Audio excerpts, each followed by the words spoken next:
पहले इस्राएली वजीर आज़म नेतन्याहू ने नरेंद्र मोदी को फ़ोन करके हिमायत का यकीन दिलाया है। इस्राएली वजीर आज़म कह रहे हैं कि वो मोदी के साथ कंधे से कंधा मिलाकर खड़े हुए हैं। यकीनन हम भी तोड़ेंगे ये कंधे।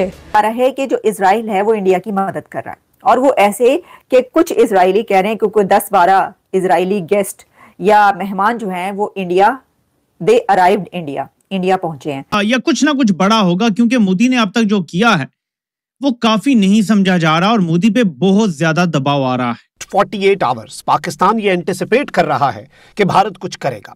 अमेरिका, इंडिया और इसराइल की साजिश है। अमेरिका को आप थोड़ा सा इस पे अभी साइड पे रखें, इंडिया और इसराइल की साजिश है। अब मैं आपको थोड़ा सा हिस्टोरिकली, और उन्होंने पहले रोज ही कह दिया था कि ये हमारे लिए 7 अक्टूबर है। बिल्कुल ढकी छुपी बात तो है नहीं कि मोदी की एक अफिनिटी है नेतन्याहू के साथ, और बहुत क्लोजली इजराइल और इंडिया जो है काफ़ी अरसे से जॉइंट ऑपरेशंस कर रहे हैं, जिसके अंदर उन्होंने अपनी आर्मी के भी जॉइंट ऑपरेशन ट्रेनिंग की है, आर्म फोर्सेस की, ऑक्यूपाइड कश्मीर के अंदर। और जो कोई प्लान उन्होंने जो पैलेस्टाइन के अंदर जो जूइश सेटलमेंट्स का किया है उसी को रेप्लिकेट करके वो यहाँ पे डेमोग्राफिक चेंजेस ला रहे हैं, और जिस तेज़ी के साथ ला रहे हैं, इनका आपस में बहुत मुकाबला है कि कौन कितना ज़्यादा जुल्म करेगा, नेतन्याहू पैलेस्टाइन के अंदर या मोदी जो है कश्मीरियों के ऊपर करेगा। दुनिया, अमेरिका हो, फ्रांस हो, यूके हो, जर्मनी हो, बहुत सारे ममालिक हों, वो सब जो है वो भारत के साथ खड़े हो जाते हैं, हमदर्दी करते हैं। यहाँ जाफर एक्सप्रेस होती है, इतनी बड़ी दहशतगर्दी होती है, इतनी बड़ी दहशतगर्दी, कोई मुल्क कुछ नहीं बोलता। मुकाबला जारी है और इनको खुदा का खौफ खाना चाहिए, इनको शर्म आनी चाहिए, इनको कुछ खौफ होना चाहिए, अल्लाह से डरना चाहिए कि मुकाबला किस चीज़ का जारी है कि जी हम में से जालिम ज्यादा कौन है, जुल्म बर्बरी की दास्तान रकम कौन ज्यादा करेगा। कि हम इस जंग में शामिल होंगे, लेकिन अल्लाह ने हमारे नसीब में, अल्लाह ने हमें ये अजर दिया कि आज हम वो जंग लड़ रहे हैं। तो ये मुसलमानों की 1400 साल तारीख का टर्निंग पॉइंट है। This is not a small war. हम पिछले 3 साल से कह रहे हैं कि इंडिया जितने असलहा ले चुका है, वेपन प्रोक्योरमेंट तकरीबन $100 बिलियन की वेपन प्रोक्योरमेंट है, एंड ये सारे का सारा असला कन्वेंशनल असला है। तो उसने पाकिस्तान के ऊपर हमला करना है। It was a writing on the wall. अब आगे क्या होगा, ये इंडस वाटर ट्रीटी कैंसिल करना है, ये सारे बहाने हैं, ये मैटर नहीं कर रहे इस वक्त। अभी जो है आगे मैटर ये कर रहा है कि आगे इंडिया क्या करने वाला है और उस पे हम क्या रिस्पॉन्ड करेंगे। तो दुनिया क्या जैसे गजा में तमाशा देखती रही है, वो इस बार भी देखती रहेगी। ये यूनिलैटरल मुआहदा नहीं था, ये बायलैटरल था, और इसका ब्रोकर वर्ल्ड बैंक है। क्या यूएन, वर्ल्ड बैंक ये सब खामोश रहेंगे इस मामले पर? मैं आपसे अर्ज करूं जो वर्ल्ड बैंक का हेड है इस वक्त वो इंडियन सिख है। आप क्या एक्सपेक्ट करेंगे वर्ल्ड बैंक से करने के लिए? आपका इससे ज्यादा पावरफुल मुआहिदा कश्मीर पे था, उन्होंने 370 खत्म कर दिया। जब यूएन ने चैंचा करने की कोशिश की, उन्होंने उनके पूरे वफ्द को उठा के threw it out. Don't you remember कि 370 के सब बाद उन्होंने क्या किया था? International order has practically collapsed in the world. There is no UN, there is no European Union, there is no liberal world order, there is no bloody democracy in the world at the moment. Might is right, it is the realistic world in which we are living. जिसकी लाठी है उसकी भैंस है। अगर 1% भी international law होता दुनिया में मौजूद, तो आज गाजा में बच्चे ज़िबा ना हो रहे हो। कहा यह जा रहा है कि जो इजराइल है वो इंडिया की मदद कर रहा है, और वो ऐसे कि कुछ इजरायली कह रहे हैं कि कोई 10-12 इजरायली गेस्ट या मेहमान जो हैं वो दे अराइव्ड इंडिया पहुंचे हैं। और फिर ये कुछ मैं देख रही थी कि पाकिस्तानी मीडिया या सोशल मीडिया पर इस तरह की बातें चल रही हैं कि ये भारत को असलहा देने के लिए पहुंचे हैं, वो बड़ा इक्विपमेंट लेकर वहां पर गए हैं कि इजराइल जो है वो भारत को असलहा प्रोवाइड कर रहा है, इक्विपमेंट दे रहा है, क्या चाहिए इस वक्त लड़ाई में। तो लड़ाई में अगर भारत जो है अगर क्या करना ही है, भारत जब हमला करता है तो उसके अंदर उसको जिन चीजों की जरूरत है तो उसके जो सपोर्टिंग कंट्रीज हैं वो उसके साथ स्टैंड कर रहे हैं।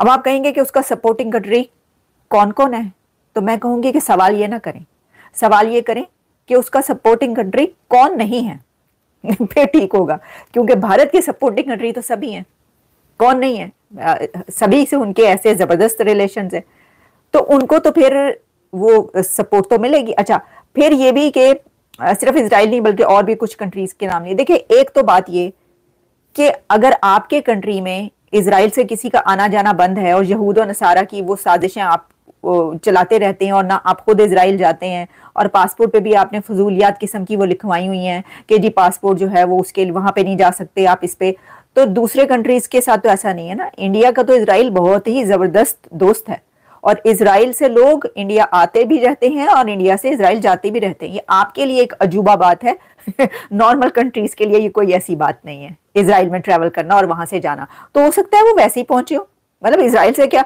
वहां पे तो लोग आते जाते रहते हैं, तो अगर गेस्ट वहां पे अराइव्ड तो फिर इसमें ऐसी क्या बात है।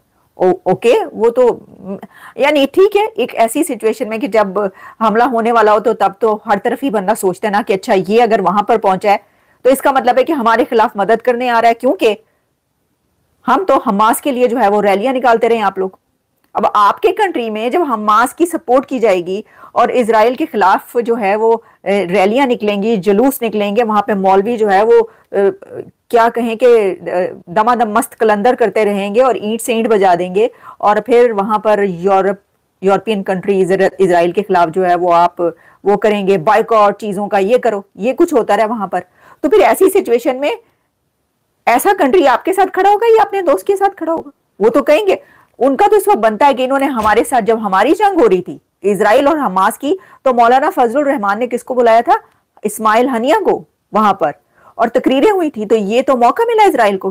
ठीक है, अब पै जाओ, अब इंडिया वैसे भी उनका दोस्त है। देखें, मैं तो इसको ऐसे ले रही हूं, हाँ ठीक है, ये भी बात है कि उनके पास ये मौका आया कि इनसे इस तरह बदला लेते हैं। जब हमारी जंग हो रही थी तो उन्होंने उनका साथ दिया था, तो अब वो वैसे भी इंडिया का दोस्त है इजराइल। ठीक है, छोड़े, आगे निकले, ये तो कोई बात ही नहीं। और सेकेंडली एक और बात, तुर्की क्या आपकी मदद नहीं करेगा?